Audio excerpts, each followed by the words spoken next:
കലാസ്നേഹികളെ, അടുത്ത ബെല്ലോടുകൂടി നാടകം ആരംഭിക്കുക. പ്രിയ സഹോദരി സഹോദരന്മാരെ,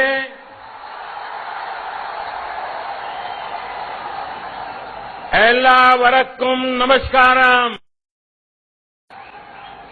സാമൂതിരിയുടെ മണ്ണിൽ വിശാലമായ ഈ സമ്മേളനത്തിൽ എത്തിച്ചേർന്ന എല്ലാവർക്കും എന്റെ ആശംസകൾ.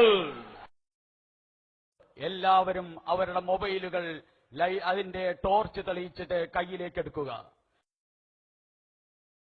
എല്ലാ പ്രവർത്തകരും മൊബൈലുകൾ ടോർച്ച് തെളിയിച്ച് കയ്യിലേക്ക് എടുക്കുക. ഞാനേ കണ്ടുള്ളൂ. പാജ സിറജാവിന്റെയും എന്തോ എങ്ങനെ കുഞ്ചലിമർക്കാറിന്റെയും എന്തത് തമ്പുരാനറിയാ കൈവിട്ടു പോയല്ലോ ഭഗവതി. തട്ടിൽ നിങ്ങളെ നേരിൽ കാണാൻ എത്തിച്ചേരാൻ സാധിച്ചതിൽ ആദിയായ സന്തോഷമുണ്ട്.